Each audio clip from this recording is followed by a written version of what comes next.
हर हर महादेव, जय श्री महाकाल।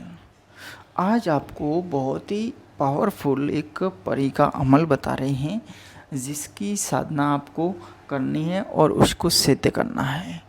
आज के इस वीडियो में आपको एक परी का अमल बताएंगे जो बहुत पावरफुल है और वो अमल करने के बाद में परी है वो सिद्ध होगी आपके सामने हाजिर होगी ही होगी। ये आप एक बार इसको ज़रूर आजमाएं और इसको प्रयोग करना पड़ेगा। बिना प्रैक्टिकली प्रयोग के आपको इसमें कुछ भी हासिल नहीं होगा, तो आपको प्रयोग करना ही पड़ेगा। परी का अमल करने के लिए सबसे पहले तो आपको अपनी शुद्धता रखना अति आवश्यक होता है। जो मैंने काफ़ी सारे वीडियोज में बताए हैं कि कोई भी शक्तियाँ हैं जो अपने व्यवहार के अनुसार शक्तियों का साथ किया जाता है, यानी जो शक्तियाँ खूबसूरत होती है तो उस साधक को भी खूबसूरती में ही होना है। अगर मान लीजिए आप कोई पिशाच की ऐसी साधनाएं कर रहे हैं तो आपको उसमें खूबसूरत होने की ज़रूरत नहीं है। आप उसमें महीने भर नहीं नहाएंगे तो भी चलेगा, वो साधनाएं और भी आपको जल्दी सिद्ध होगी। किसी जिन्नात वगैरह की अगर आप ऐसे शैतानी जिन्नात रूहों की कर रहे हैं साधना तो उसमें भी आप नहीं नहाएंगे तो चलेगा। लेकिन आप परियों की, अप्सराओं की, योगिनियों की ऐसी साधनाएं करते हैं तो उनके लिए आपको स्वयं को भी साफ सुथरा रहना है और पूर्ण रूप से आपके कपड़े वगैरह, आपका स्थान, आप बिल्कुल ही शुद्ध वातावरण से रहना पड़ेगा। आपसे निवेदन है, अभी तक आपने इस चैनल को सब्सक्राइब नहीं किया है तो कर दीजिएगा और इस वीडियो को ज़्यादा से ज़्यादा अपने यार दोस्तों के साथ में और दूसरों के साथ में शेयर ज़रूर कीजिएगा। आप परी की साधना करें तब आपको वातावरण शुद्ध के लिए आपका कमरे में करते हैं तो कमरे को शुद्ध वातावरण, साफ़ सुथरा धो के, पोछे वगैरह लगा के, और आपका कमरा अगर वाइट है तो बेहतर है, आपके कपड़े भी वाइट है तो बेहतर है। और इसके अलावा आपके कमरे में कोई भी दूसरी कोई घरेलू सामग्री, खान पान की ऐसी सामग्री नहीं रखें। दूसरी आपकी कोई पुस्तकें वगैरह हैं तो वो चलेगी, लेकिन आप खान पान की कोई भी सामग्री है तो उस कमरे में ना रखें। जहाँ पर भी आप कर रहे हैं, चाहे छोटी बड़ी कोई भी खान पान की सामग्री है उसको नहीं रख सकते। पानी रख सकते हैं आप किसी बोतल में, उसके ढक्कन दिया हुआ होना चाहिए। बिना ढक्कन का पानी भी ना रखें। तो ऐसी जगह आप कर लीजिएगा। अगर वो आपसे कमरा, सबसे बाद की बात आती है कि कमरा, उससे पहले श्रेष्ठ स्थान आपको देखना है।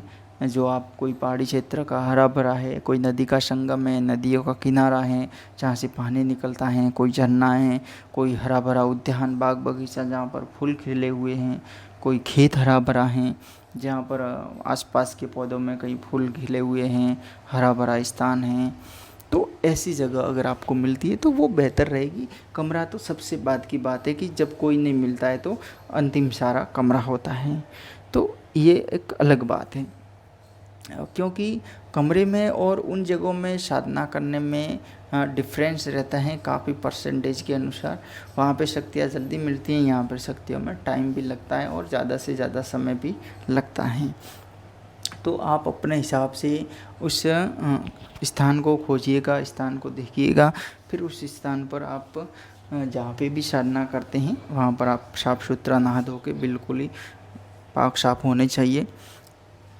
और आपको एक दरूद पाक लेना है कोई भी, उसको आप इस अमल से पहले आप हो सके तो 11 बार और बाद में भी 11 बार ज़रूर कीजिएगा। ये साधना 1 से 3 दिन के अंदर इसकी सिद्धि होती है। मतलब कोई भी शक्ति है जो इससे जुड़ी हुई, वो शक्ति आपको वहाँ पे एहसास कराती है या प्रत्यक्ष होती है या आपसे वार्तालाप करती है अदृश्य के तौर पर, लेकिन करती हैं। अगर आप इसको सही ढंग से करते हैं तो ऐसे आप करेंगे तो केवल फटाफट करेंगे और गिनने में रहेंगे तो आपको नहीं मिलेगा। क्योंकि मैंने पहले भी कई बार बोला है और कोई डायरेक्टली मैसेज कर देते हैं कि मैंने 3 दिन किया था और परी नहीं आई। अब यार तूने कैसे किया था, कैसे करना चाहिए था, वो तो नहीं, आपने तो केवल 3 दिन गिन के और उसका जो अमलियत का जो तरीका है वो तस्बीह माला वगैरह गिन के किया। अब उसमें आपने ध्यान तो लगाया नहीं। कोई भी शक्ति होते हैं तो उसको ध्यान लगाया जाता है, उसको ध्यान के माध्यम से उसको परखा जाता है। तब आप उसको 1-1.5 मिनट का अगर ध्यान लगा के भी सही ढंग से उस मंत्र को परखते हैं तो आपको महसूस हो जाता है कि हाँ ये मंत्र काम करता है। लेकिन उसको ध्यान के माध्यम से पहले आप उसको कीजिएगा तो आप उसको ज़रूर उसमें सफलता मिल सकती है आपको। तो इसीलिए आप कोई भी मंत्र करते हैं तो उसमें लापरवाही मत कीजिएगा। लापरवाही करने से हो सकती है सिद्ध नहीं होती है। अब इसका मंत्र है जो आपको बता देते हैं, इस मंत्र को आप सुनिएगा। जहाँ पे भी आप साधना करते हैं वहाँ पर साफ़ सुथरा जगह, इत्र वगैरह, कुछ फूल वगैरह आपको रखने हैं। और उसके भोग लेना चाहते हैं तो आप मिष्ठान मीठा ही लें, मिष्ठान में ही कुछ लें, अच्छा वाला बेहतर रहेगा 2-3 प्रकार से। और फूल लेते हैं, मिष्ठान नहीं लेते भोग में, तो आप फूल ले सकते हैं। इत्र वगैरह खूब सारा लीजिएगा। तो इत्र अपने कपड़ों पर आसपास की जगह में छिड़किएगा। और जो एक इत्र की शीशी है जो बिल्कुल बिना खुले हुए बिल्कुल साबुत रखिएगा उसको, क्योंकि जो शक्ति आती है उसको भेंट करने के लिए भी वो इत्र चाहिए। तो वो भी आप दे सकते हैं अगर आप मिष्ठान वगैरह भोग नहीं देते हैं तो। अब वहाँ बैठ के इस अमल का आपको जप करना है। जप करने का तरीका ये होता है कि आप ध्यान से करते हैं तो शक्ति मान लीजिए 10 मिनट में भी आ सकती है। आपका ध्यान गहरा होना चाहिए, आपका जो मन का उद्देश्य है वो गहरा होना चाहिए। ठीक है, समझे होंगे आप शायद मैं क्या कहना चाह रहा हूँ। तो आपका उद्देश्य अगर सही है तो आप उस शक्ति को आप बुला सकते हैं। वो 10 मिनट में भी आ सकती हैं और आधे घंटे में भी आ सकती है। आप उसको किस प्रकार से करते हैं। अब इस अमल में, अमल तो छोटा सा है, कोई बड़ा है नहीं। अगर आपकी इसकी 10 माला भी अगर अमल की करते हैं तो आपको 15 मिनट मुश्किल से समय लगेगा, इसमें ज़्यादा नहीं लगेगा। आराम से करेंगे तो 20 मिनट लग जाएगा या 25 मिनट, इससे ज़्यादा कुछ भी नहीं। पूर्ण ध्यान से करेंगे तो 20 से 25 मिनट के अंदर 10 माला होती हैं। आप उसको जितना ज़्यादा हो सकते हैं अपने अनुसार रोज़ाना, यानी पहले दिन आप कर रहे हैं तो पूर्ण ध्यान से करेंगे तो आपको जल्दी वो शक्ति मिल जाएगी। आपको तस्वीर नहीं गिननी है, आप आधे घंटे, घंटे पर, 2 घंटे पर कीजिएगा। आप ध्यान कीजिए, कर रहे हैं तो ध्यान के साथ में कीजिएगा, वो आपको शक्ति मिल जाएगी।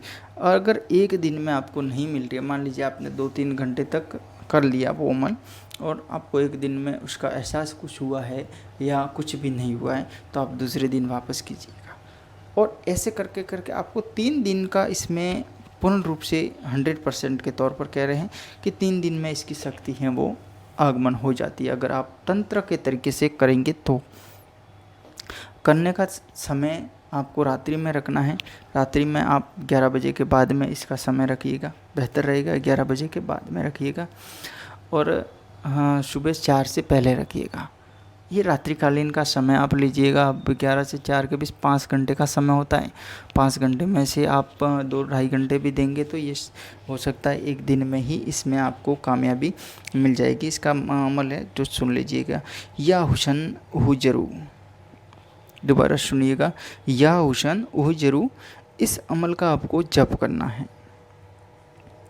इसका जप करना है, बस करते रहना है, करते रहना है। तस्बीह को गिनना नहीं है, मंत्र को गिनना नहीं है, ध्यान को ध्यान में रखते हुए करना है कि आपका जो मन है वो वास्तविकता के तौर पर कहाँ है, किस लेवल पर है। अगर आप सही ढंग से करेंगे तो ही कामयाबी मिलती है। ये तंत्र हैं, अदृश्य शक्तियों की दुनिया है। इसमें किसी के कहने से कोई शक्ति ये तो आगमन नहीं करेगी। जो करेगी तो वो कोई सच्चे गुरु के बुलाने पर ही करती है, जो गुरु से परिचित होती है शक्ति। वो भी बिना परिचित शक्ति है, वो भी गुरु के कहने पर भी नहीं आती है। तो ये आप समझ लीजिएगा और अपने हिसाब से उस तंत्र को समझ के फिर इस अमल का जप कीजिएगा। ये साधारण तरीका है। अगर आप फुर्तीले हो अगर और जल्दबाजी में हो तो आप ऐसी शक्तियों की साधना ना करें। आप फुर्ती से ही चलते रहिएगा जीवन में। हर हर महादेव आप सभी को।